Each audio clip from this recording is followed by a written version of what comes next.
On the 26th of December 1980, but reported as the 27th by Deputy Base Commander Lieutenant Colonel Charles Halt, Britain's most famous UFO incident occurred.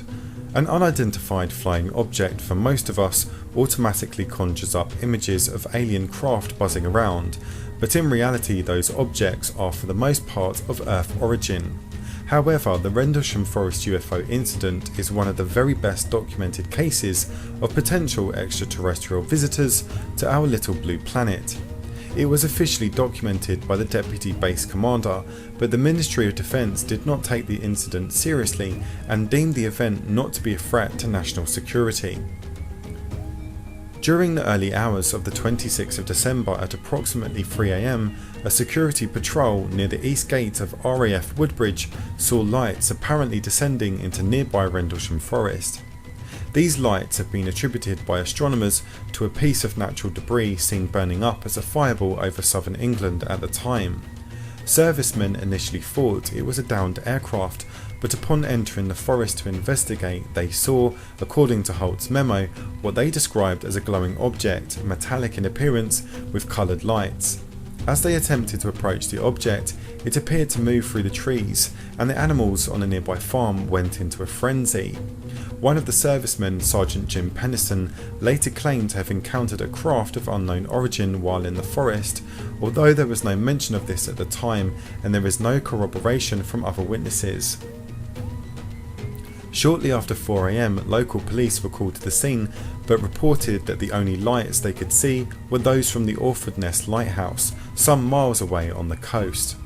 After daybreak on the morning of 26th of December, servicemen returned to a small clearing near the eastern edge of the forest and found 3 small impressions in a triangular pattern, as well as burn marks and broken branches on nearby trees. At 10:30 AM, the local police were called out again, this time to see the impressions on the ground, which they thought could have been made by an animal. Georgina Bruni, in her book You Can't Tell the People, published a photograph of the supposed landing site taken on the morning after the first sighting. Halt visited the site with several servicemen in the early hours of 28th of December 1980, reported as the 29th by Halt. They took radiation readings in the triangle of depressions and in the surrounding area using an ANPDR-27, a standard US military radiation survey meter. The significance of the readings they obtained is disputed. Halt recorded the events on a microcassette recorder, and in 1984 a copy of what became known as the Halt tape was released to UFO researchers by Colonel Sam Morgan, who had by then succeeded Ted Conrad as Halt's superior officer. This tape chronicles Halt's investigation in the forest in real time, including taking radiation readings, the sighting of the flashing light between trees, and the star-like objects that hovered and twinkled. The first piece of primary evidence to be made available to the public was a memorandum written by the Deputy Base Commander to the Ministry of Defence. Known as the Halt Memo, this was made available publicly in the United States under the US Freedom of Information Act in 1983. The memorandum was dated the 13th of January 1981 and headed Unexplained Lights. The 2-week delay between the incident and the report might account for errors in dates and times given. The memo was not classified in any way. Dr. David Clark, a consultant to the National Archives, has investigated the background to this memo and the reaction to it at the Ministry of Defence. His interviews with the personnel involved confirmed the cursory nature of the investigations made by the MOD and failed to find any evidence for any other reports on the incident made by the USAF or UK apart from the Halt memo.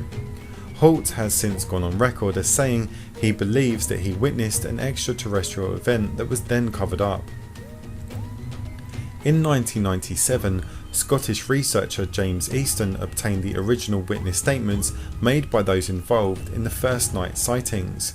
One of the witnesses, Ed Cabansag, said in his statement, "We figured the lights were coming from past the forest since nothing was visible when we passed through the woody forest.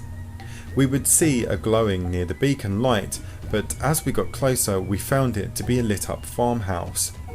We got to a vantage point where we could determine that what we were chasing was only a beacon of light in the distance.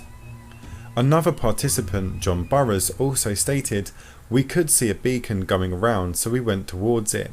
We followed it for about 2 miles before we could see it was coming from a lighthouse."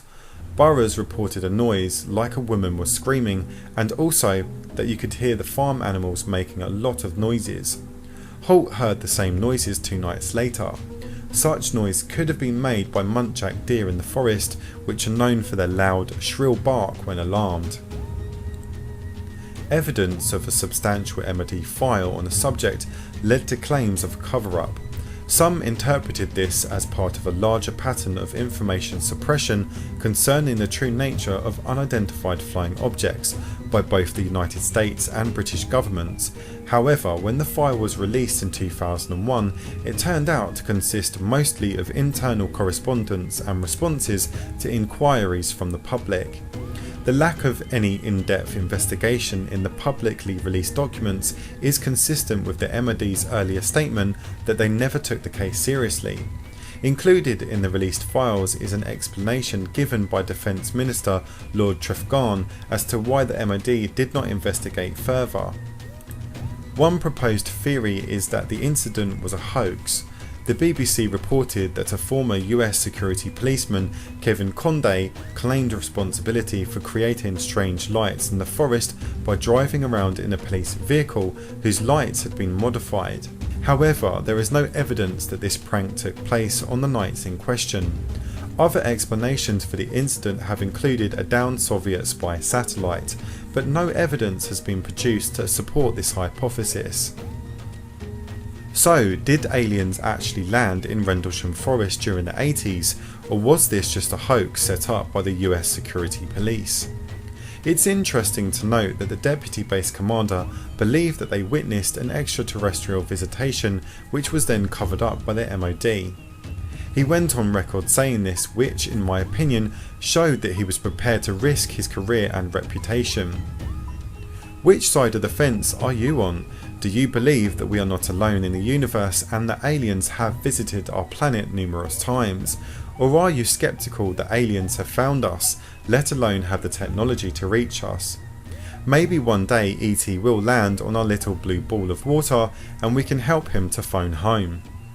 Why not leave a comment in the comments section of the video stating whether you are a believer or not and why? Tune in next Sunday for another Strangeries story. Thanks for watching.